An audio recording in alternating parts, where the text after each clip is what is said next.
أنت الحبيب خير الأنام، أنت نور وسلام، علمتنا صبرا جميل، أنت صادق أمين، أخلاقه نبع الهدى وصفاته قدوة لنا.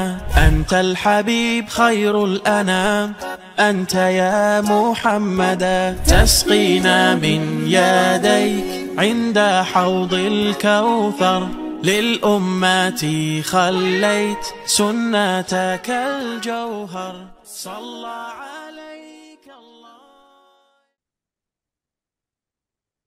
Rumus Bahagia, webinar persembahan dari Meaningful Ways bersama Bunda Ambar. Bismillahirrahmanirrahim. Allahumma inna nas'aluka ilman nafi'an wa na'udzubika min ilmin la yanfa'. Rabbi zidni ilma warzuqni fahma. Amin ya Allah ya rabbal alamin. Untuk itu kepada Bunda Ambar dipersilakan Bu. Oke, siap. Matur nuhun, Kakak Reza. Masya Allah. Pengen banget ya dipanggil kakak. Baik, izin sambil share screen ya, kawan-kawan, untuk kita mulai kelas kita hari ini. Masya Allah. Bismillahirrahmanirrahim. Alhamdulillahirrahmanirrahim. Wallazi anzala sakinah fi qulubil mu'minin liyazdadu imanan ma'a imanihim walillahi junudus samawati wal ard wa kana Allahu aliman hakimah. Dialah Allah yang menghujamkan rasa sakinah, ketenangan, kedamaian, kebahagiaan ke dalam kolbunya orang-orang yang beriman untuk menambah keimanan mereka. Dan Allah yang menitipkan rasa tenang, rasa bahagia ke dalam diri orang-orang yang beriman. Allah sampaikan dalam Quran Surat Al-Fat ayat 4 bahwa hanya Allah yang bisa membuat manusia merasakan tenang, bahagia, damai, tentram. Nah, jadi kawan-kawan belajar dari rumus ini sudah Allah sampaikan bahwa Allah yang bisa memberikan rasa bahagia ke dalam diri kita.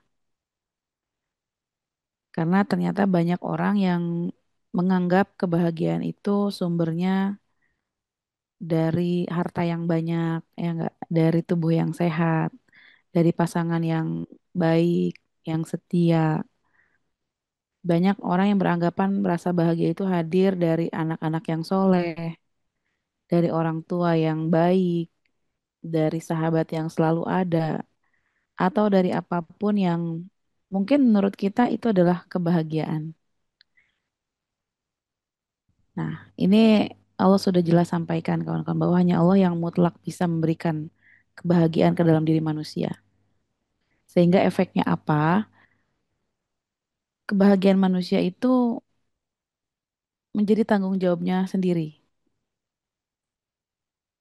Orang-orang di sekitar kita tidak bisa memberikan kebahagiaan untuk kita. Begitupun kita sebaliknya, kita nggak bisa memberikan kebahagiaan sama mereka. Kita nggak bisa membahagiakan suami, kita nggak bisa membahagiakan anak, kita nggak bisa membahagiakan orang tua. Pun sebaliknya, kita nggak bisa menuntut gitu ya, atau mengharapkan kalau suami itu harus membahagiakan kita. Anak-anak harus ngebahagiain kita. Orang tua, mertua harus ngebahagiain kita. Karena kalau itu yang terjadi, biasanya akan semakin menderita tuh. Kalau kita berharap dibahagiakan sama suami gitu ya dalam pernikahan ini, biasanya pernikahannya akan semakin terasa menderita tuh. Ya enggak? Semakin kita berharap bahagia dalam pernikahan, kita akan semakin merasa tersiksa dalam pernikahan ini. Karena kenapa? Ya karena suami nggak bisa ngebahagiain kita. Ingat yang bisa membahagiakan kita hanyalah Allah. Ini adalah rumus yang sudah tercatat jelas dalam Al-Quran kawan-kawan. Sehingga kalau kita masih menyandarkan, mengharapkan kebahagiaan kita kepada manusia, siapapun itu, bagaimanapun bentuknya, atau sebaik apapun orang itu, bahwa dia jelas-jelas memang tidak akan pernah bisa membahagiakan kita. So, poin penting pertama yang bisa kita pelajari pagi hari ini adalah bahwa orang lain, siapapun itu di luar diri kita, mereka tidak bisa memberikan kebahagiaan apapun untuk diri kita. Jadi kalau kita masih berharap gitu ya, dibahagiakan sama pasangan, sama anak-anak, wah itu siap-siap kita akan semakin sempit hatinya, semakin ya sesak mungkin dadanya, karena ternyata apa yang diharapkan tidak terjadi. Berharap suami yang baik, setia, pengertian, romantis, tidak sombong, rajin menabung gitu ya. Tapi ternyata, nah, selagi harapannya disandarkan sama manusia, kawan-kawan, maka bersiaplah kita akan semakin menderita dalam hidup. Selagi harapannya disandarkan sama manusia, bersiaplah kita akan hidup dengan penuh kekecewaan dan rasa sakit yang berulang. Kan seberapa sering dikecewakan sama pasangan, sama anak, sama sahabat, sama orang tua, sama mertua, sama rekan kerja.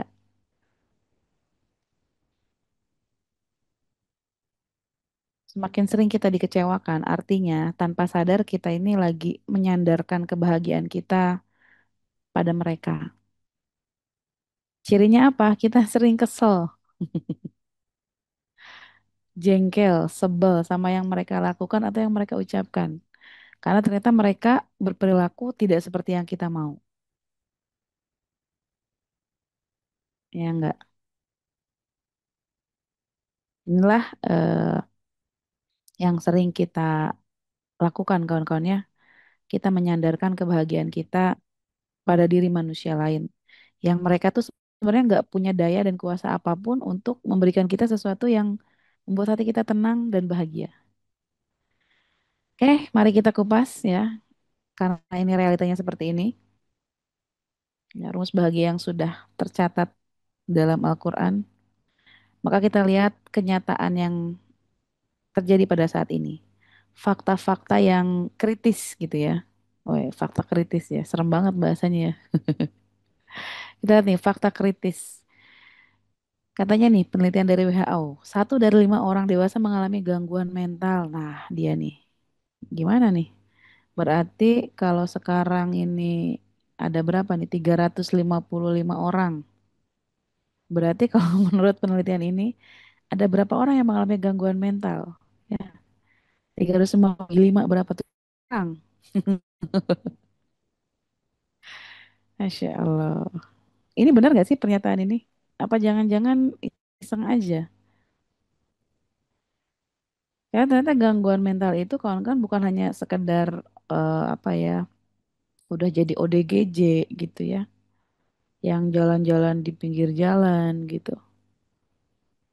Karena ternyata gangguan mental itu ketika kita sudah mengalami misalnya eh,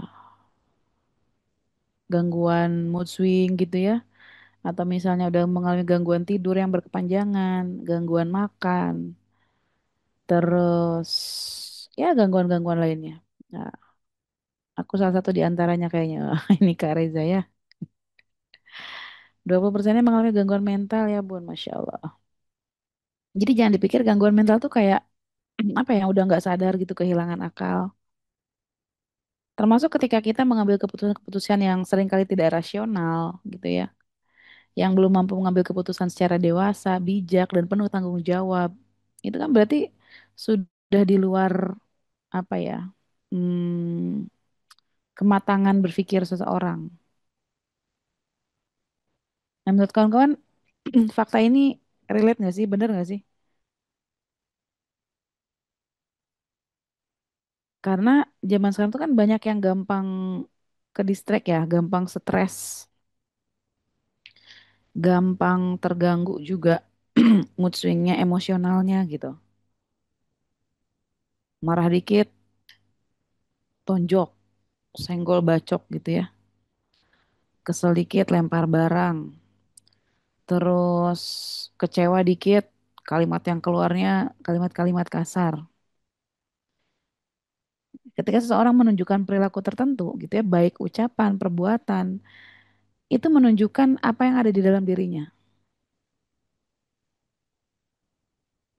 Sepertinya saya masuk dan sekeluarga nih, Masya Allah. Jadi ketika respon yang diberikan atas suatu kejadian yang mungkin tidak menyenangkan bagi seseorang, lalu dia merespon dengan suatu respon tertentu gitu ya. Dia sebenarnya lagi nunjukin apa yang ada di dalam dirinya. Ketika dia lagi marah-marah gitu. Berarti dia lagi nunjukin bahwa di dalam dirinya penuh dengan rasa marah. Maka banyak orang gitu ya, zaman sekarang lihat deh. Kadang karena masalah sepele aja gitu bisa jadi ribut besar, bisa jadi sesuatu yang luar biasa gitu. Padahal masalahnya kecil, sampai apa eh, perang antar daerah gitu ya, tawuran, kenakalan remaja. Itu kan sebenarnya kalau ditelusuri biasanya masalahnya masalah-masalah kecil ya nggak sih? Hanya perkara misalnya eh knalpot yang dibunyi-bunyiin gitu ya di depan muka orang. Itu bisa jadi perang saudara, bisa jadi perang antar daerah, atau perilaku bully di sekolah, siswa gitu ya, atau di media sosial, cyberbullying gitu, menjadi satu hal yang pemicu untuk melakukan hal-hal yang tidak seharusnya dan tidak perlu.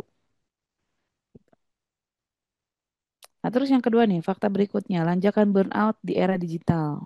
Ini studi terbaru nih, masih baru tahun kemarin. Jadi memang sekarang ini ya, era digital itu kan banjir sekali ya. Kita setiap detiknya itu memang dibanjiri sama digital. Bahkan bayi baru lahir aja sudah langsung diserbu sama digital. Kan bayi zaman sekarang tuh udah canggih-canggih ya, bisa langsung scroll handphone. Meskipun nggak diajarin gimana caranya buka handphone, tapi karena mereka digital native gitu, terlahir di era digital yang memang semuanya sudah serba digital, akhirnya terbiasa eh, dengan benda-benda gadget gitu ya. Dan kalau pemanfaatan atau penggunaan gadget ini menjadi apa ya sangat deras gitu, ini akan memunculkan banyak manusia yang mengalami burnout. Kan manusia zaman sekarang tuh kelihatan sekali ya mudah stres, emosi, marah mudah terpancing, menjadi lebih reaktif, marah sedikit langsung ambil keputusan, ambil tindakan yang dia tidak pikirkan. Akhirnya karena nggak nyaman dia pun jadi stres sendiri. Dia ngerasa gagal, ngerasa marah sama diri sendiri, ngerasa kesel sama diri sendiri gitu ya. Dan ini fakta yang memang banyak terjadi di lapangan. Bukan hanya dihadapi oleh anak-anak, tapi juga orang dewasa. Ya, kawan-kawan. Nah, ini paradoks modern, kawan-kawan ya. Kita lihat nih, semakin banyak stimulasi gitu ya, seperti media sosial, materi, dan sebagainya, itu kita menjadi semakin sulit bahagia. Coba di sini siapa yang sering gitu ya, kalau lagi gabut, misalnya buka Instagram, scroll, scroll, scroll, scroll, scroll, bosen, pindah, buka TikTok, scroll, scroll, scroll, scroll, scroll, bosen, pindah lagi, buka medsos yang lain, buka Facebook kah, buka X kah, buka WhatsApp kah, terus ternyata di WhatsAppnya nggak ada yang ngechat, pindah lagi ke IG, scroll, scroll, scroll, nggak tahu apa yang dicari. Jadi Anda pernah nggak ada di satu titik ngebuka media sosial atau nonton video, tapi Anda nggak tahu sebenarnya mau nonton apa.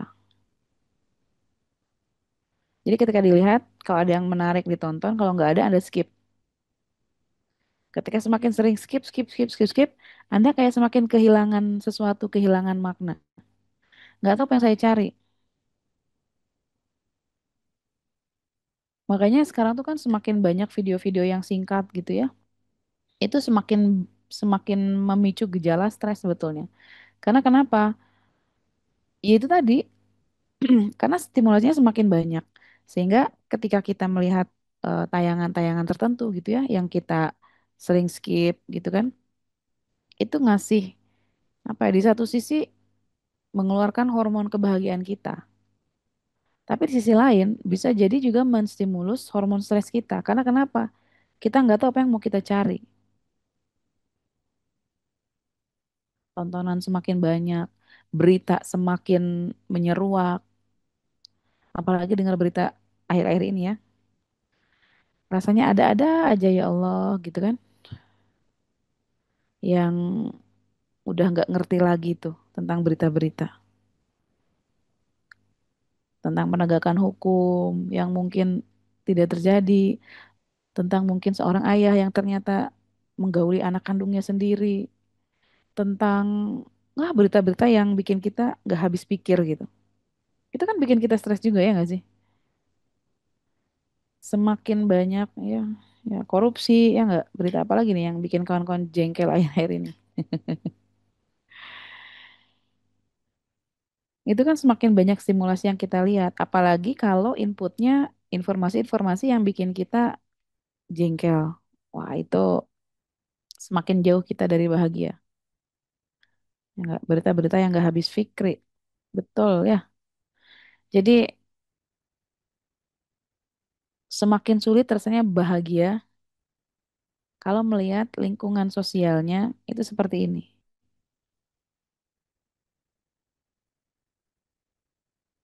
Sudahlah hidup kita mungkin ya segini adanya gitu ya. Dengan keluarga yang mungkin juga banyak yang mengecewakan. Tambah lagi tayangan media-media sosial yang bikin kita semakin jauh dari rasa bahagia. Yang ada malah ikut jengkel. Apalagi netizen yang udah ikut ngomel-ngomel kan di kolom komentar. Akhirnya malah jadi berantem tuh netizen satu dengan netizen yang lain. Nah ini kan semakin menurunkan indeks kebahagiaannya nggak? Jadi semakin riuh gitu ya. Yang membanjiri hidup kita. Kalau kita nggak pinter-pinter berselancar di atasnya. Kayak gitu ya. Kita akan gampang tenggelam, tergulung sama informasi-informasi yang sebenarnya nggak perlu semuanya kita tahu atau nggak perlu semuanya kita kasih perhatian. Jadi fokus kita teralihkan sama hal-hal itu, hal-hal yang bikin kita kesel, jengkel. Belum lagi dengar berita kasus ada seorang laki-laki, seorang suami yang misalnya selingkuh, yang dikiranya baik, ternyata ya ampun dia ternyata bisa selingkuh gitu ya, nyakitin istrinya. Terus langsung lah netizen tuh kan komentar, laki-laki mana lagi yang harus aku percaya? Gitu ya. Akhirnya dia insecure sendiri sama suaminya. Jangan-jangan suami aku kayak gitu juga. Yang tadinya nggak ada masalah sama suaminya, baik-baik aja. Tapi karena banyak pemberitaan di media sosial tentang laki-laki yang berselingkuh, akhirnya ya gitu, jadi insecure sendiri. Aduh, jangan-jangan suami saya gitu juga. Jangan-jangan dia selingkuh juga. Akhirnya yang ternyata hubungannya baik-baik aja, jadi ada jarak. Karena kenapa? Istrinya punya prasangka bahwa suaminya jangan-jangan gitu juga.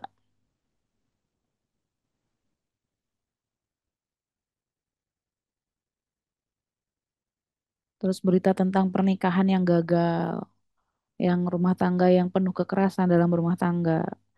Bagi orang-orang yang masih single gitu ya, ketika melihat tayangan itu kan bikin jadi, aduh, ternyata pernikahan itu menakutkan ya, menyeramkan ya. Marriage is scare katanya. Jadi ternyata pernikahan itu menakutkan, nyeremin. Udah, aku nggak mau nikah aja.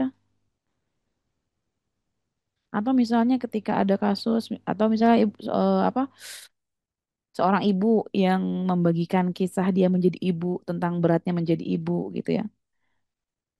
Di satu sisi mungkin dia sedang apa ya, butuh butuh tempat, butuh validasi, butuh ruang berbagi.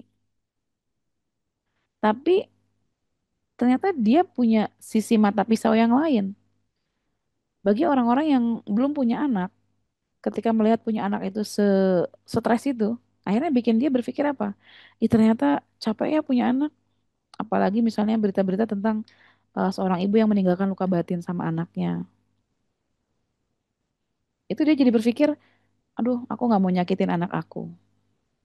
Atau misalnya ketika dia dulu punya luka batin sama ibunya, dia berpikir ternyata punya anak itu Kalau nggak siap nih nggak usah punya anak katanya gitu. Itu kan jadi apa ya, dua mata pisau yang kalau nggak hati-hati memegangnya itu bisa jadi bahaya. Bikin orang-orang berpikir udahlah mending nggak usah punya anak aja. Yang child free itu kan beberapa waktu lalu sempat rame itu tentang kampanye udahlah sebaiknya nggak usah punya anak. Nah, karena kenapa? Media sosial ini punya porsi yang cukup besar di zaman yang memang era medsos zaman sekarang itu. Ada yang takut menikah, ada yang takut punya anak. Wah, ini ya. Makanya coba kita cek kita kalau di media sosial itu yang kita follow itu kira-kira memberikan kita nutrisi baik atau nutrisi yang bikin kita jadi rentan sama distress. Jadi kita filter gitu ya. Apa akun-akun yang mungkin bisa kita lihat gitu. Karena meskipun demikian kan suka ada apa algoritma ya. Kita kalau senang sama suatu berita tertentu biasanya yang keluar tuh yang mirip-mirip. Sehingga kita perlu hati-hati juga tentang tontonan, apa yang kita lihat, akun-akun apa yang kita ikuti. Apakah itu memberikan dampak baik atau justru malah bikin stres gitu ya. Karena di zaman sekarang tuh kan kita karena memang di era digital kita nggak bisa lepas dari digital ini. Mau nggak mau. Tapi meskipun demikian gitu ya, digital juga nggak selalu punya efek jelek gitu.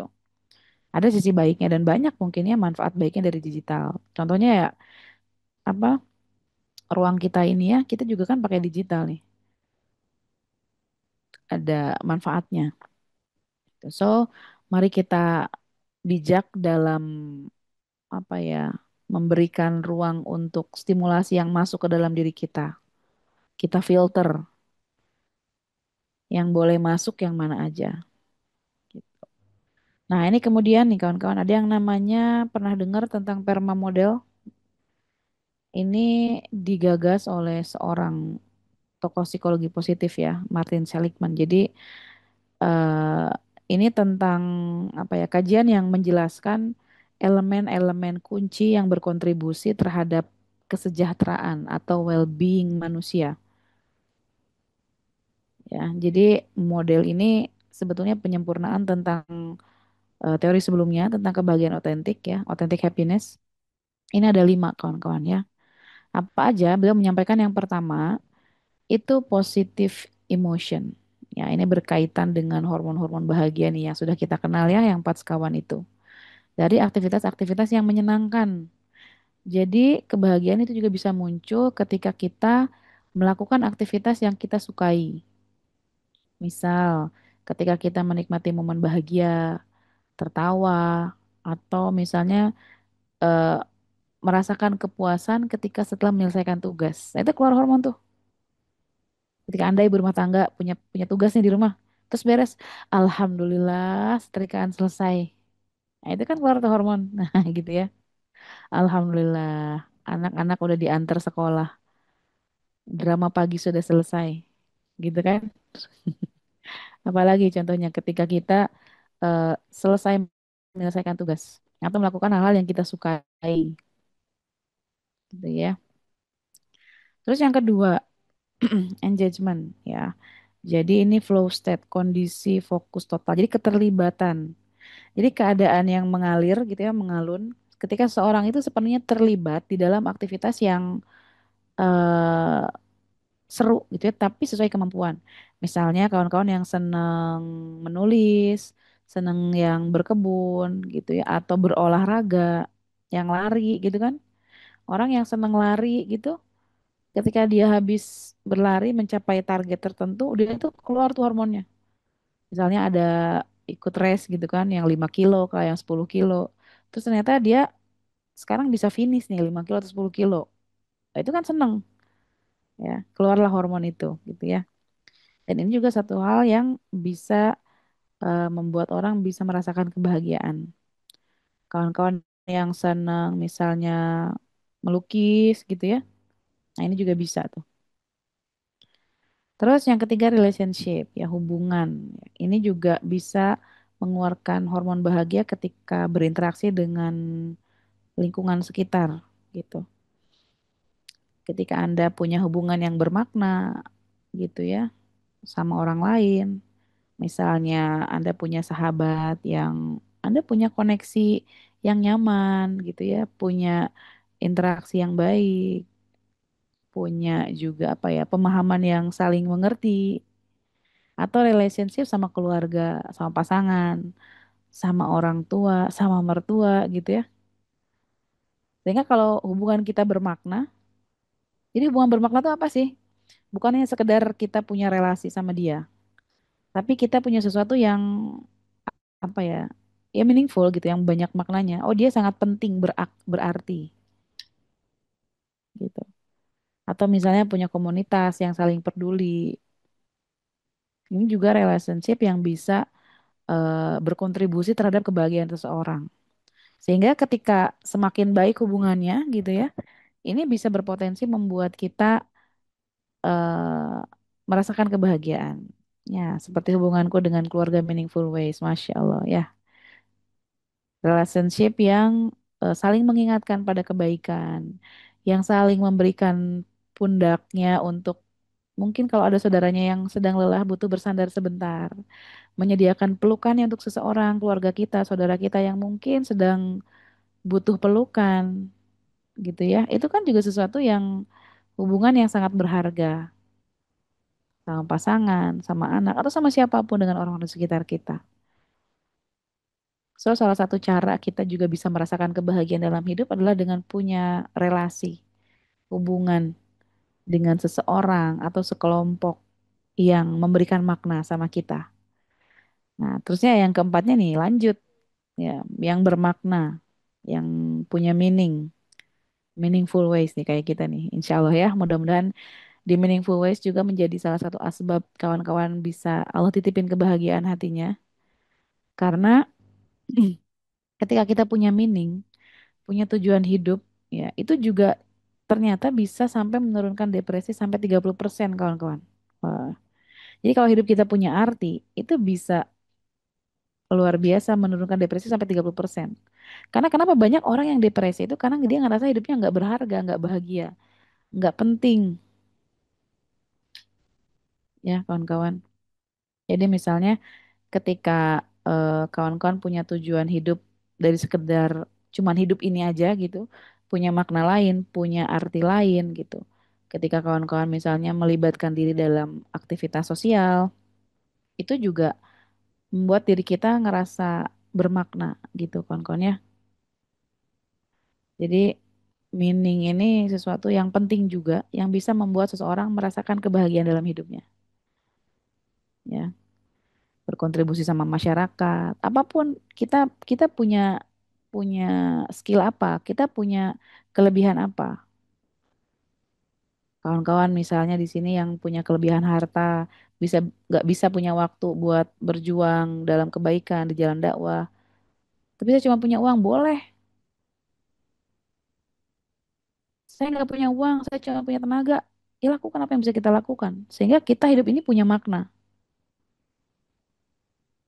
Saya nggak punya waktu, saya nggak punya uang, saya cuma punya misalnya apa ya, hati yang pengertian, hati yang bisa menerima kondisi orang lain gitu. Ini juga menjadi sesuatu yang eh, membuat kita punya makna dalam hidup dan ini berkontribusi kita bisa merasakan kebahagiaan. Ya. Terus yang kelima, pencapaian, accomplishment. Jadi ketika kita mencapai tujuan, berhasil apa ya, meraih apa yang kita tuju dan merasakan pencapaian pribadi, misalnya menyelesaikan pendidikan gitu ya, meraih target karir atau misalnya menguasai keterampilan baru atau misalnya diri punya respon baru yang selama ini mungkin tidak dilakukan kalau hal itu terjadi. Ini kan pencapaian. Misalnya bulan depan turun 3 kilo gitu ya. Kang Reza diet Kang. Atau misalnya pencapaian apa yang mau kita cari. Pokoknya saya eh, mau olahraga, biasanya kalau sehari jalan kakinya 2 kilo, nanti mau naikin lagi olahraganya jadi berapa kilo. Itu kan target-target yang ketika kita capai itu kita ngerasakan yes gitu loh. Nah itu keluar tuh hormonnya juga bisa bikin kebahagiaan ya. Goal of the week ya. Kawan-kawan bisa bikin misalnya target-target tertentu gitu ya. Akan tetapi target-target ini juga perlu kita siapkan dalam kondisi yang terukur gitu ya. Yang mungkin kita bisa capai. Jangan sampai juga kita netapin target tapi target yang tidak realistis, tidak terukur. Ini malah bukannya bikin bahagia tapi malah tambah stres nanti ya. Ketika Anda misalnya punya target, oh tahun depan saya mau lanjut S2 atau S3. Saya misalnya target kalau kemarin ngafalin misalnya satu hari satu ayat, sekarang ngafalinnya satu hari 2 ayat misalnya gitu ya. Jadi ketika kita mencapai itu ada perasaan senang gitu ya, bahagia dan itu juga menambah ke well-being-annya manusia, kesejahteraan psikologisnya manusia ya. Nah, ini kawan-kawan ya, model perma yang disampaikan oleh Om Martin gitu ya. Dan catatan pentingnya, kawan-kawan, jadi model ini tuh bukan resep yang instan untuk kebahagiaan.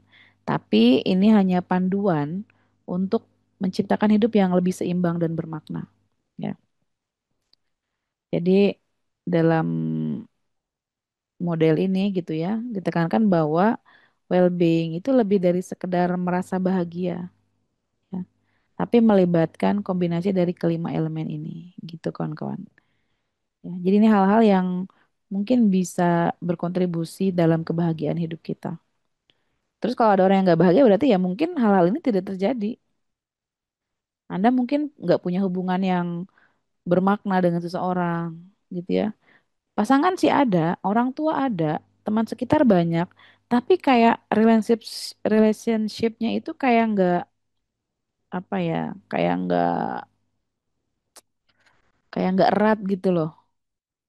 Jadi meaningless, bukan meaningful. Sehingga hidupnya itu kayak ya gitu-gitu aja hampa gitu ya. Nah, ini kita bahas juga tentang neuroscience kebahagiaan nih kawan-kawan ya. Di otak kita ada yang namanya amigdala sama prefrontal cortex ya. Di bagian sel syaraf di otak kita ada yang pertama namanya amigdala. Itu Allah ciptakan amigdala untuk melokalisasi perasaan gak nyaman, gak enak, takut, sedih, marah, jengkel dan sebagainya. Jadi Allah memang menciptakan amigdala ini artinya apa? Kita boleh merasakan katakanlah emosi negatif gitu ya. Meskipun sebenarnya emosi itu nggak ada yang positif, nggak ada yang negatif. Amigdala tuh lokasinya kecil kawan-kawan. Titiknya tuh artinya kita boleh di marah, tapi ya secukupnya aja, sewajarnya, sekedarnya aja. Karena kenapa wadahnya kecil? Beda dengan PFC, prefrontal cortex ya. Ini pengendali logika manusia. Jadi dia berpikir kecerdasan, hafalan, ingatan, memori itu di prefrontal cortex. Ini apa namanya? Penampangnya lebih luas, jauh lebih luas daripada amigdala.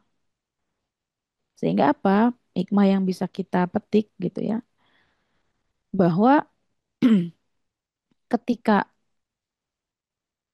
kita mengalami satu hal yang mungkin bikin kita marah, gak enak, sakit, kesel, jengkel, sedih, apapun itu, atau oleh siapapun itu, gitu ya. Maka kita perlu imbangi dengan bagian otak kita yang lainnya, yaitu PFC ini, prefrontal cortex. Agar kenapa? Setiap kejadian yang mungkin bikin kita nggak enak, sakit, sedih, atau bahkan bikin kita apa ya terseduh-seduh sampai meneteskan air mata, itu perlu kita imbangkan. Ya. Agar kenapa? Agar hidup kita tidak diliputi kesedihan yang terus-menerus. Agar kita tidak larut dalam kepedihan yang mendalam. Kita boleh sedih, boleh, tapi secukupnya, sewajarnya. Kita boleh takut, boleh. Manusiawi kok takut. Yang penting jangan sampai takutnya berkepanjangan. Kita khawatir boleh nggak? Cemas. Ya mungkin pada hal-hal tertentu kita memang perlu cemas, perlu khawatir. Ya nggak, bukan berarti semua kecemasan itu jelek, tidak.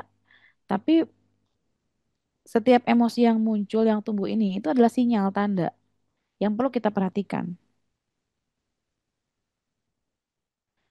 Nah, yang seringkali manusia itu larut dalam kecemasan karena dia mencemaskan sesuatu yang sudah ditetapkan. Ya nggak, soal apa, misalnya soal rezeki, khawatir tentang rezeki. Itu kan udah diukur, udah ditakar rezeki manusia itu. Tidak perlu dicemaskan. Kalau perlu cemas, cemaslah akan sesuatu yang mungkin bermanfaat untuk hidup kita di yaumil akhir nanti.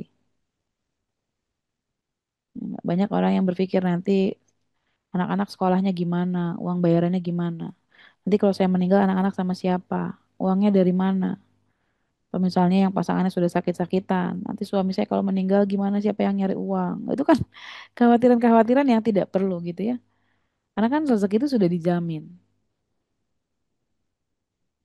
Kalaupun apa ya, perlu menghadirkan rasa khawatir itu, khawatirlah sesuatu yang memang belum dijamin. Misalnya, nanti kira-kira saya meninggalnya dalam keadaan apa ya? Pas lagi gimana ya? Kira-kira nanti di yaumil akhir saya dapat posisinya di mana ya? Sehingga semua emosi itu ya, baik yang positif, negatif yang seringkali kita sebut, itu semuanya sebenarnya netral, sama aja.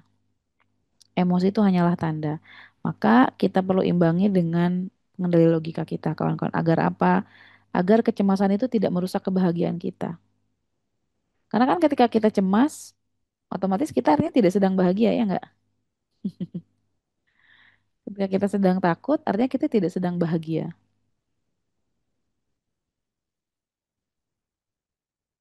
Maka semakin banyak gitu ya rasa takut yang hadir, yang muncul, atau emosi-emosi negatif yang lainnya lah, itu semakin sulit kita bahagia. Dan biasanya kita kalau ditanya sama orang, atau kita nanya sama orang yang udah lama gak ketemu, misalnya ketemu teman, ketemu keluarga, sahabat, biasanya kan yang sering ditanya itu seputar apa sih? Sekarang rumahnya di mana? Sekarang kerjanya di mana? Anak udah berapa?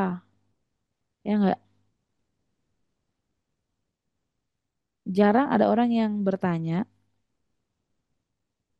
apakah kamu bahagia dengan hidupmu? Waduh, itu kalau ada yang nanya kayak gitu, kira-kira kawan-kawan mau jawab apa?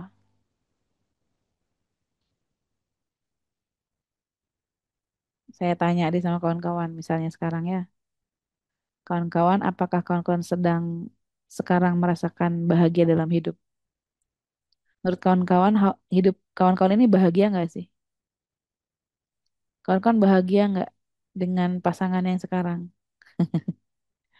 Kawan-kawan bahagia nggak terlahir dari orang tua yang seperti itu? Kawan-kawan bahagia nggak ternyata Allah titipin mertua yang modelnya kayak begitu?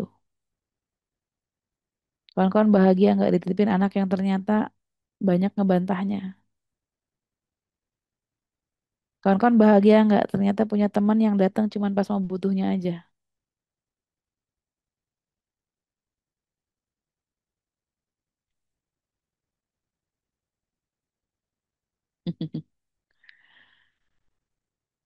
Tidak, kadang tidak. Ah, Insya Allah saya bahagia bun. Tidak bun. Nggak tahu bunda ukuran bahagia seperti apa. Kurang bahagia. Alhamdulillah suami anak banyak membantu pekerjaan. Alhamdulillah, Masya Allah. Ya enggak. Pernah nggak sama kawan-kawan ada yang nanya?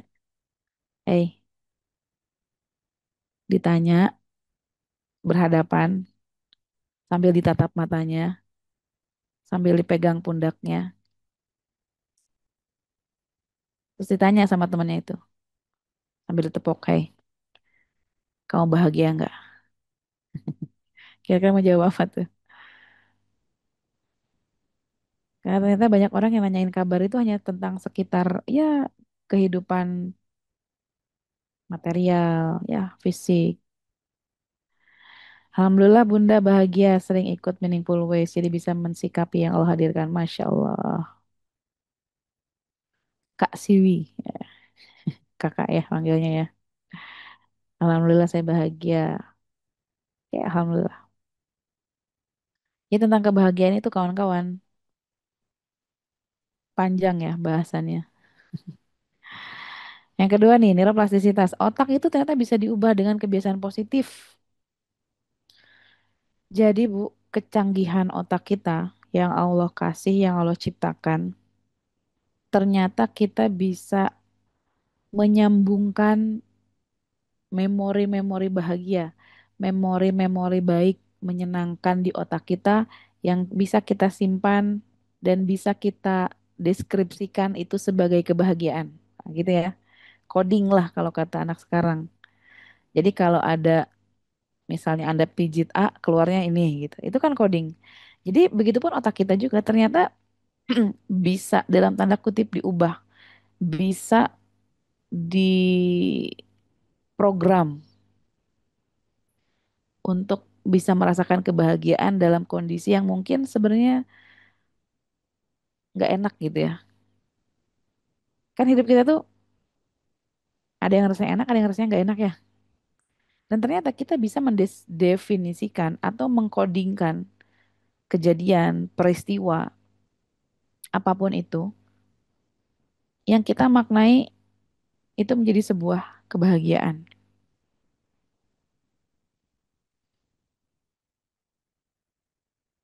ya.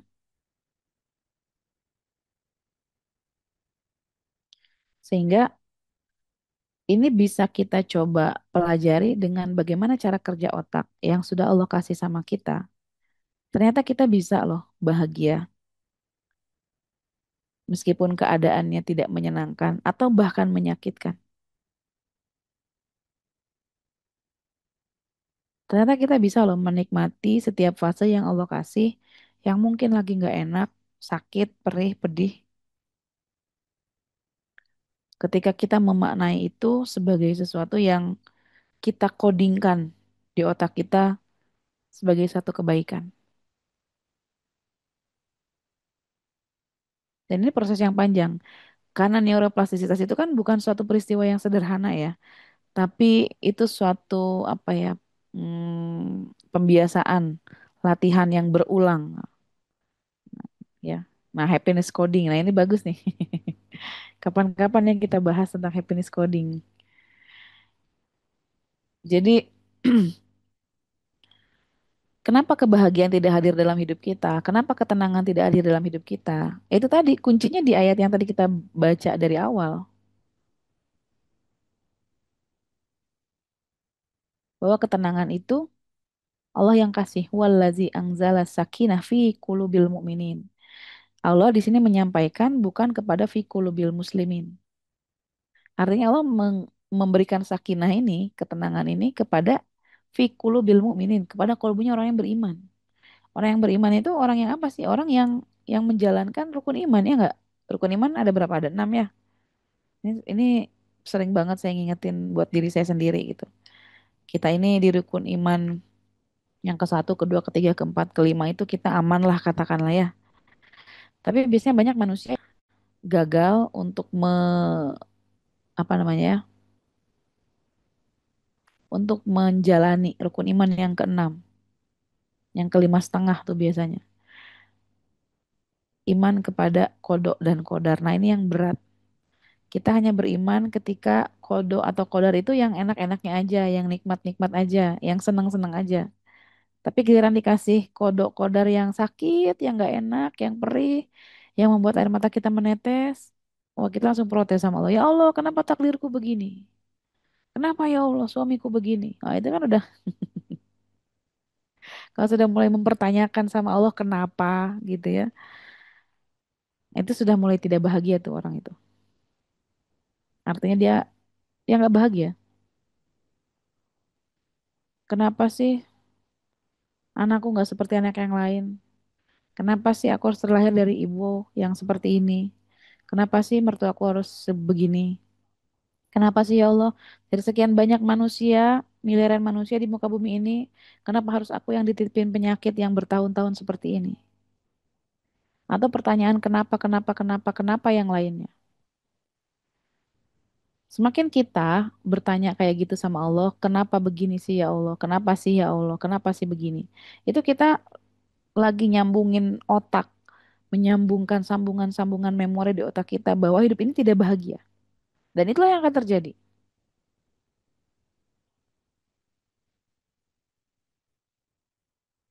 Maka sebetulnya kebahagiaan juga bisa hadir ketika kita menyambungkan memori baik di otak kita. Kita menginstal. Jadi Bu, otak kita ini sebenarnya canggih Bu. Kita bisa pilih mau pikiran apa yang bisa kita install. Kayak handphone juga kan. Anda semua punya handphone ya, punya punya gadget gitu. Anda boleh pilih program apa atau aplikasi apa yang mau Anda install di handphone ini. Kalau sekiranya nggak perlu, jangan diinstal. Karena ngeberat-beratin memori, ngeberat-beratin apa lajunya handphone ini. Kan yang Anda install, apakah semua aplikasi yang ada di dunia ini Anda install di handphone Anda? Kan enggak. Anda hanya menginstal aplikasi-aplikasi yang memang Anda butuhkan. Kalau memang Anda nggak butuh aplikasi itu, buat apa diinstal? Ngeberat-beratin aja. Jadi sesuatu yang tidak diperlukan, itu memang bisa kita tidak install di otak kita. Tidak perlu kita sambungkan memorinya.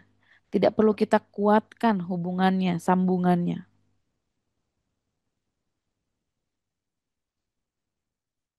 Misalnya gini, Anda dulu pernah mengalami satu kejadian menyakitkan di masa lalu.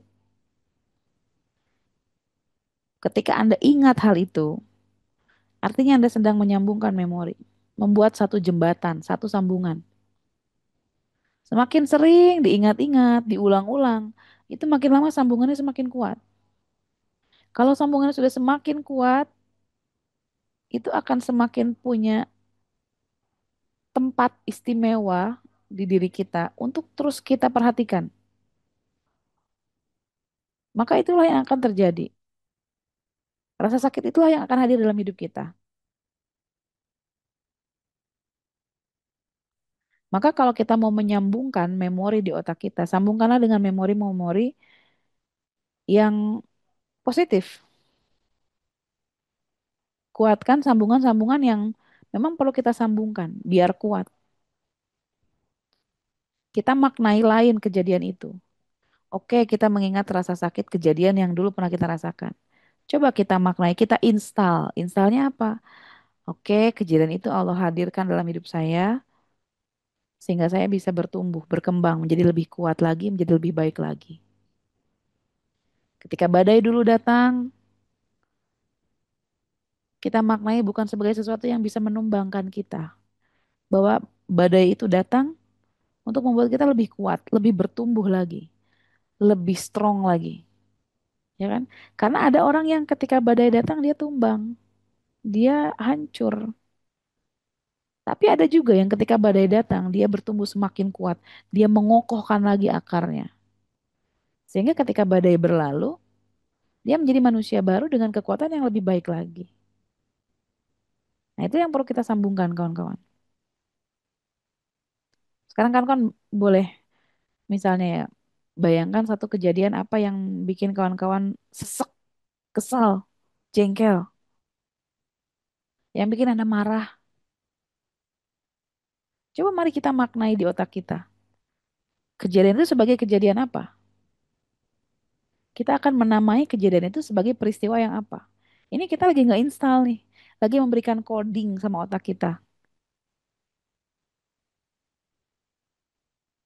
Nah, kalau kita terampil gitu ya, mengkodingkan, gaya bahasanya, mengkodingkan kejadian, kita arsipkan sebagai sesuatu yang bermakna, insya Allah itu akan jadi kekuatan yang baik. Dan itu dari kejadian pahit sekalipun, orang beriman itu bisa bahagia. Makanya kenapa gitu ya, luar biasa menakjubkannya urusan seorang beriman, itu ketika dia Diberi kenikmatan dia bersyukur, ketika diberi rasa pahit dia bersabar. Semuanya kebaikan. Dan itu ketika kita menyadari apapun yang Allah kasih adalah sebuah kebaikan, itu indeks kebahagiaan kita naik, muncul. Makanya kenapa orang beriman tuh urusannya keren banget. Dia dikasih nikmat, diberi kebaikan, diberi limpahan rezeki, dia bersyukur. Ketika dia diberi ujian, rasa sakit, kekecewaan dan sebagainya, dia bersabar dan dua-duanya baik. Dan kita kalau kita makna ini kawan-kawan, di otak kita ini ya, mindset kita ini, kita akan apa ya bisa melihat kebaikan dari kejadian apapun yang ada dalam hidup kita, ya kawan-kawan. Nah, ini berikutnya nih, syukur dan sains. Jadi penelitiannya ya bahwa bersyukur itu meningkatkan aktivitas hipotalamus. Hipotalamus itu apa? Itu pusat lapar, haus, tidur ya, dan metabolisme fisik. Jadi tubuh kita itu berada dalam kondisi yang kalau kata orang psikologi homeostasis namanya. Jadi keseimbangan. Tubuh kita punya titik keseimbangan yang terbaik untuk dirinya. Jadi ketika kita bersyukur, itu hipotalamus kita bekerja dengan baik. Aktivitasnya luar biasa ya. Jadi hipotalamus itu gini, pusat lapar dan haus. Dia yang memerintahkan menginformasikan kepada tubuh kalau dia lapar, kalau dia haus gitu ya. Termasuk juga aktivitas fisik lainnya gitu ya. Betul Bun, kadang kita masih suka nyimpen hal-hal yang membebani kita malah ya itu ya. Simpan-simpan aja. Itu semakin mengkodingkan bahwa hidup kita berat. Maka kalau kita sudah mengkodingkan bahwa masalah adalah cara Allah buat menumbuhkan, menguatkan kita, maka powernya beda tuh. Bukan lemes, tapi kita jadi powerful. Misalnya nih hari ini, pagi ini, misal, lihat suami udah nyebelin, lihat istri udah kesel. Kalau kita codingkan kejadian itu di otak kita sebagai suatu peristiwa, oke, Allah ingin menjadikan saya pribadi yang lebih bersabar dan belajar untuk lebih bisa tetap berlemah lembut kepadanya meskipun saya kesal sama dia. Itu kan jadi coding yang baru, coding yang membuat kita tetap bisa bersyukur dari keadaan pahit sekalipun. Tapi kalau kita codingkan di otak kita, aduh, ini orang pagi-pagi udah nyebelin, ngeselin, rese banget sih punya suami, punya istri kayak gini. Itu berat tuh seharian. Kita kan capek tuh, ya kawan-kawan. Sehingga ketika kita bersyukur, bahkan atas permasalahan sekalipun, ini ternyata membantu meningkatkan metabolisme tubuh kita. Ya enggak? Kawan-kawan yang minggu lalu belajar dengan Ustadz Indra gitu ya, beliau menyampaikan apapun kondisinya, bersyukur dulu. Itu udah rumus. Kalau kawan-kawan pengen ditambah, kuncinya, rumusnya, rahasianya, bersyukur aja dulu. Kalau kamu bersyukur, maka akan aku tambah, kata Allah. Jadi kalau pengen ditambah, bersyukur aja dulu. Itu aja kuncinya, rumusnya. Meskipun dari hal yang kita nggak suka sekalipun, kalau kita codingkan di otak kita bahwa kejadian itu atau peristiwa yang menyebalkan itu Allah hadirkan sebagai bentuk cintanya Allah sama kita untuk membuat kita jadi pribadi yang lebih kuat lagi, lebih baik lagi. Itu yang munculnya syukur tuh. Tapi kalau kita udah maknainya jelek, wah udah, syukurnya berat. Yang dilihat itu pahit aja, nggak enak aja. Penyesalan aja, protes aja sama Allah. Sedangkan kalau kita masih protes terus sama Allah, kira-kira bisa merasakan kebahagiaan nggak? Nggak ya? Kita nggak akan bisa ngerasain kebahagiaan kalau hati kita masih penuh protes, masih banyak komplain. Ya Allah, kenapa takdirku begini? Padahal kata Allah yang dipanggil ke surga itu, yang jiwanya tenang. Ya ayat Tuhan nafsul mutmainnah. Wahai jiwa yang tenang. Irji'i ila rabbiki radiyatan mardiyah. Fadkhuli fi ibadi wadkhuli jannati. Yang dipanggil sama Allah tuh buat jadi golongan hambanya dan buat masuk ke dalam surganya adalah hati yang rodiyatan mardiyah. Hati yang sudah puas, yang udah ridho. Hati yang udah nggak ada komplain lagi sama cerita hidup yang Allah kasih. Jadi yang Allah panggil ke surga itu orang yang udah bener, ya Allah, hamba udah puas dengan takdirmu. Udah cukup dari takdirmu yang kau kasih. Hamba udah nggak ada komplain apa-apa lagi. Kenapa suamiku begini? Kenapa anakku begini? Kenapa orang tuaku begini? Kenapa teman kerjaku begini? Kenapa atasanku begini? Udah nggak ada pertanyaan lagi komplain sama Allah. Kenapa sih Allah kau hadirkan mereka dalam hidupku? Udah nggak ada komplain lagi tuh.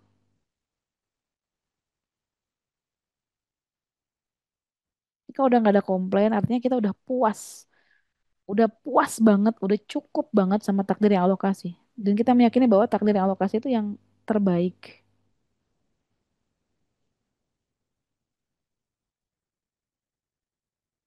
Ya nggak kawan-kawan? Jadi ketika kita bisa bersyukur di segala kondisi, Masya Allah, dan itu bikin kita bahagia, kawan-kawan ya. Nah, tadi syukur, sekarang sabar. Ternyata berkaitan dengan resilience ya. Sabar dan ketahanan, daya lenting. Jadi latihan sabar itu membangun mental toughness, kekuatan mental. Jadi dia tangguh, nggak rapuh. Dia dibanting nggak pecah, dipatahkan tidak patah, tapi dia lentur, tidak rusak. Dia bisa struggle,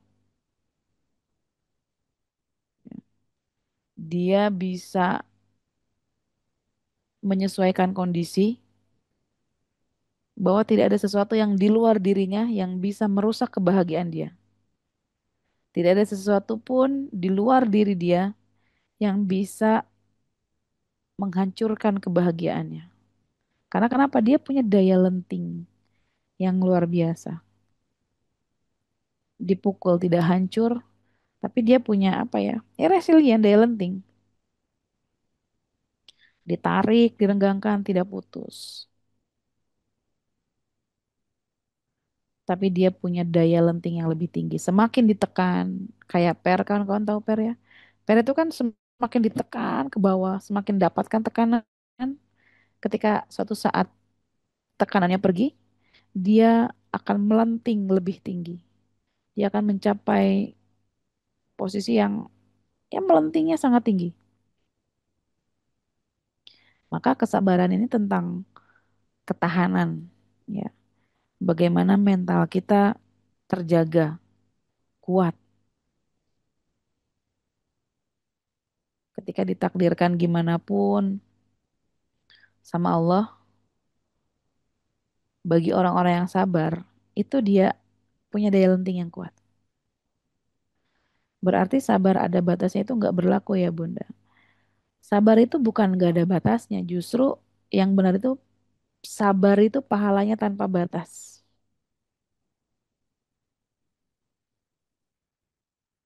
Jadi Allah sampaikan bahwa sabar itu pahalanya tanpa batas. Dan yang ngasih pahala sabar ini langsung Allah. Bukan dari presiden, bukan dari menteri, bukan dari polisi atau dari siapapun. Allah yang kasih.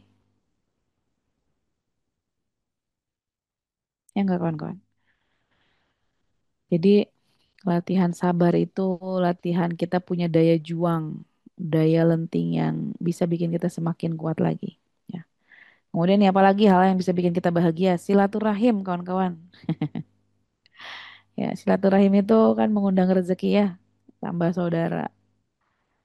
Ini ketika kita silaturahim, secara sains itu kita sedang mengaktifasikan mirror neurons, empati. Jadi ketika kita melihat saudara kita gitu ya, kita lagi melihat apa yang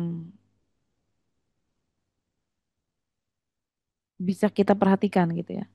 Ketika kita melihat saudara kita misalnya, yang lagi butuh pertolongan, yang lagi kelaparan, yang lagi misalnya dalam keadaan yang terhimpit, itu memunculkan empati kita, ya.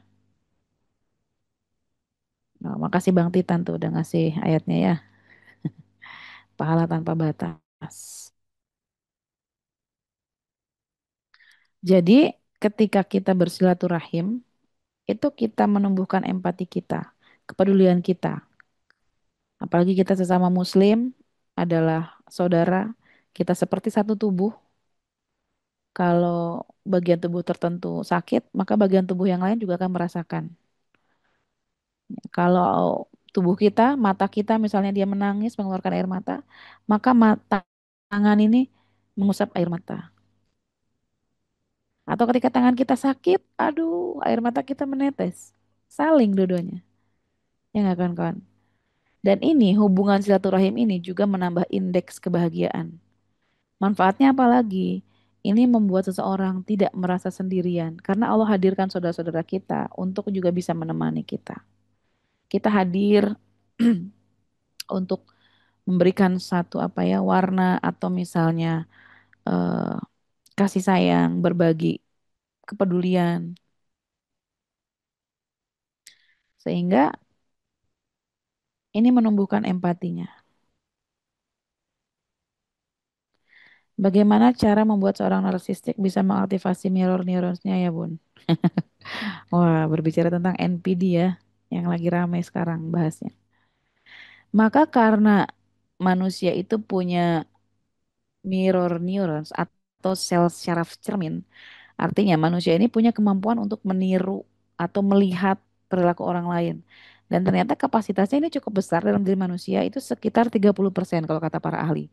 Jadi memang eh, kemampuan untuk meniru itu bisa cukup besar. Makanya kenapa perilaku itu gampang sekali tersebar gitu ya, terspread dengan cepat. Karena kenapa? Manusia itu punya kecenderungan untuk meniru, melihat perilaku orang lain. Karena dia punya mirror neurons. Termasuk anak-anak kita nih. Melihat banget bagaimana cara kita berperilaku ya. Anak-anak itu kan cara marahnya mirip sama kita. Karena kenapa dia ngikutin, melihat, ngaca dari orang tuanya. Maka yang salah satu ikhtiar yang bisa kita lakukan menghadapi NPD gitu ya, dengan cara menunjukkan apa ya, mencerminkan, merefleksikan apa yang sebaiknya memang perlu kita lakukan tanpa harus berharap dia harus berubah. Karena ketika kita mulai berharap dia harus berubah, wah itu kita akan capek juga nih. Jadi tunjukin aja apa yang seharusnya kita lakukan, yang dia mungkin tidak lakukan. Ya, ini ikhtiar aja, ikhtiar kita aja karena memang sejatinya gitu kan mau gimana pun juga Allah yang membolak-balikan hati manusia. Kita nggak bisa ngatur manusia itu kayak gimana gitu ya. Yang bisa kita tunjukkan adalah contoh, role model, suri tauladan. Maka hati-hati juga ketika kita berperilaku karena itu dilihat sama orang dan bisa ditiru. Hati-hati berucap karena itu juga orang lain melihat kita dan bisa meniru kita. Jadi kalau kita nyontoin yang nggak bener, lalu orang lain yang melihat kita juga ngikutin apa yang kita lakukan, ya maka hati-hati. Termasuk juga sama anak-anak kita.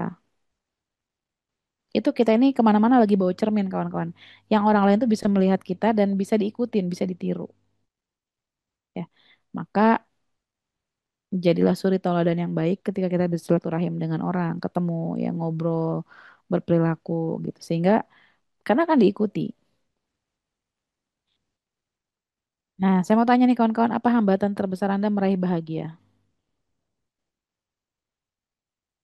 Kira-kira nih, kawan-kawan boleh sharing.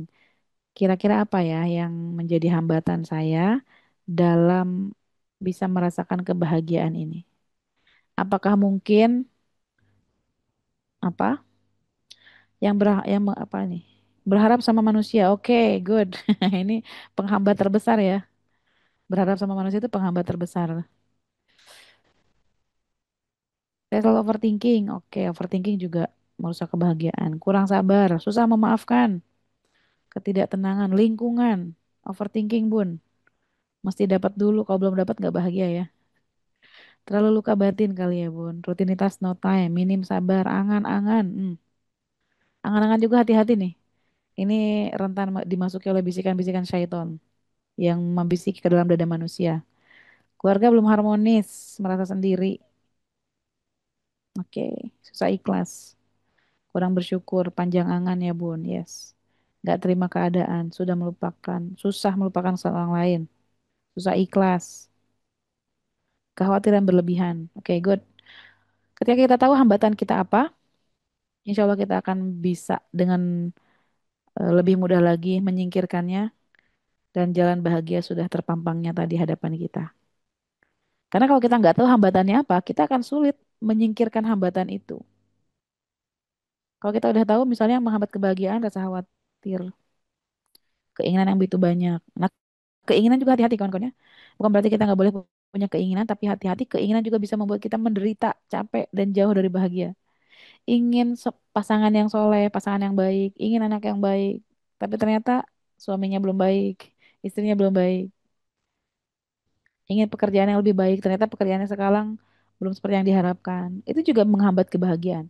Padahal Allah itu udah ngasih banyak banget karunia sama kita. Tapi nggak sempat kita syukuri karena kita melihat sesuatu yang belum Allah kasih. Sehingga rasa bahagia itu tidak hadir dalam hidup kita. Yang ada hanyalah rasa kurang, rasa kurang, rasa kurang, dan rasa kurang. Karena kita fokusnya sama sesuatu yang belum Allah kasih. Bukan fokus sama sesuatu yang udah Allah kasih sama kita. Yes, kawan-kawan. Bahagia itu bukan berarti tanpa masalah, tapi mampu menemukan makna di baliknya. Karena hidup kita mungkin tidak mungkin terlepas dari masalah, bahkan mungkin masalah selalu ada dan mungkin setiap hari selalu bertambah. Bahagia itu bukan berarti menyingkirkan masalahnya atau menyingkirkan orang yang bikin masalahnya, tapi bagaimana kita mampu menemukan makna di baliknya. Di balik suami yang nyebelin, Allah ngasih kesempatan buat kita untuk bersabar. Dan sabar itu salah satu jalan yang bisa membuat kita, membawa kita menuju surganya. Dikasih suami yang soleh, yang baik, yang pengertian, bertanggung jawab, ya, setia, romantis, rajin menabung, tidak sombong, bertanggung jawab dan dapat dipercaya, suci dalam pikiran, perkataan dan perbuatan. Itu juga kalau kita nggak punya makna, nggak menemukan makna di balik suami yang baik itu, kita juga akan tetap merasa kurang dalam hidup. Kita dititipin anak yang baik, yang soleh, yang bager, pengertian, pinter, rajin menabung. Kalau nggak punya makna di balik itu juga kita akan nggak akan bahagia. Jadi anak pramuka ya, anak pramuka tahu. Dititipin anak yang mungkin juga belum sesuai dengan keinginan kita, itu juga bisa jadi jalan bahagia. Jadi bahagia itu bukan target, bukan tujuan, tapi jalan bahagia kita. Ya Allah, saya dititipin anak yang begini. Aku tahu engkau ingin hamba menjadi ibu yang lebih sabar lagi kan ya Allah. Yang lebih tenang lagi kan ya Allah. Bukan ibu yang suka ngereog lagi. Yang kalau marah sampai keluar khodamnya, teriak-teriaknya. Ternyata banyak yang deketin jadi was-was punya selingkuhan. Wais, kenapa nih? Bismillah bahagia tanpa batas. Ya, insya Allah kawan-kawan, karena Allah sumber bahagia kita, maka dekatilah sumber bahagia kita. Karena kebahagiaan itu memang dari Allah aja. Dengan atau adanya tanpa masalah, insya Allah kalau kita nemukan makna di baliknya, segala sesuatu itu bahkan dari kejadian pahit sekalipun kita bisa merasakan kebahagiaan dalam hidup kita. Alhamdulillah kawan-kawan ya, karena sudah jam 7 juga waktunya, sudah habis. Kita cukupkan pertemuan hari ini, semoga berkah, semoga Allah titipin ilmu yang bermanfaat. Kita kembalikan ke Kak Reza. Silakan Kak Reza.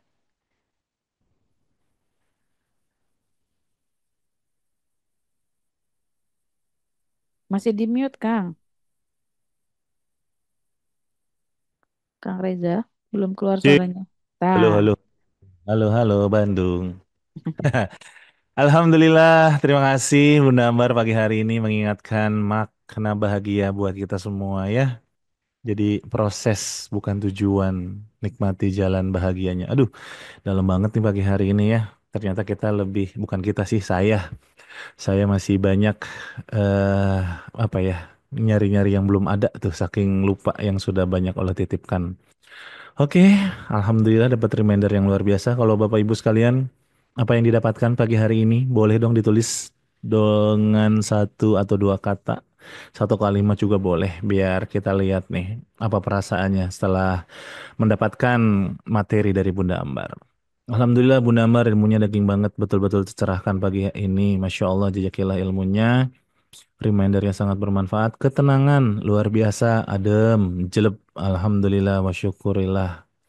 Tambah bahagia, Bu Sri Mulyati. Oke, keren. Bersyukur Pol, makin bahagia. Allah sumber bahagia, kata Bu Andi. Oh, Masya Allah, tambah bersyukur. Ngoding hati dan mental. Yoi, bahasa baru nih buat keluarga besar Meaningful Ways ya. Kita happy coding. Oke, kalau misalkan banyak merasakan manfaat dari pertemuan kita pagi hari ini, yuk sama-sama kita tambah kebersyukuran kita dengan cara memberikan sedekah terbaik kita. Sama-sama berjuang di jalan Allah untuk Meaningful Ways ya. Mudah-mudahan ini sebagai bentuk ikhtiar kita agar Meaningful Ways tetap ada setiap hari, setiap pagi. Pun misalkan kalau sayanya udah nggak ada gitu ya, atau Bunda Ambar udah nggak ada juga, tapi kita berharap Meaningful Ways ini menjadi legacy gitu yang akan terus ada sampai kapanpun. Maka dari itu bagi Bapak Ibu yang ingin support kegiatan kami di Meaningful Ways boleh banget langsung aja ke nomor rekening yang ada di layar atau di kolom chat. BSI 766 711 3339 atas nama Meaningful Ways, atau bisa langsung di scan QRIS-nya. QRIS salah kan? Maksudnya QR code-nya atau krisnya mangga di scan. Nah, itu ya. Langsung aja di layar, krisnya bisa di scan. Dan terima kasih banyak untuk kehadirannya pagi hari ini. Dan bagi bunda-bunda khususnya butuh belajar lebih dalam lagi dengan Bunda Ambar, kita masih ada promo untuk e-course-nya Bunda Ambar yang beberapa pekan lalu kita launching ya, tentang me time. Kita menjeda diri bareng-bareng Bunda Ambar di.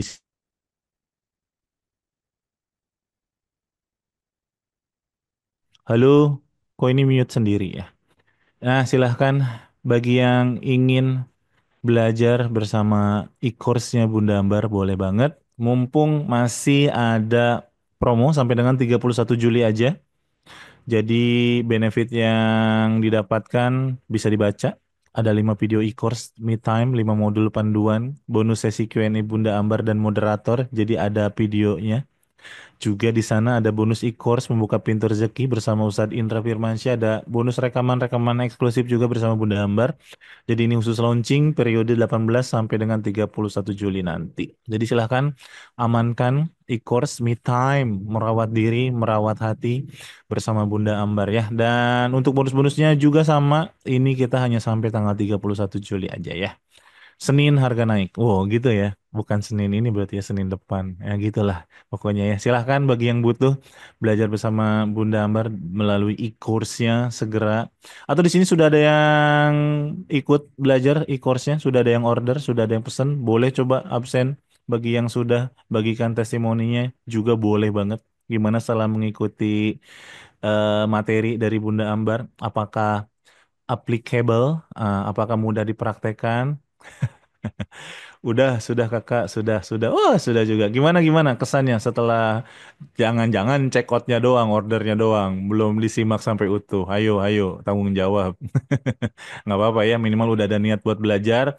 Semoga dimudahkan untuk menuntaskan pembelajaran bersama e-course-nya dan segera diaplikasikan dalam kehidupan.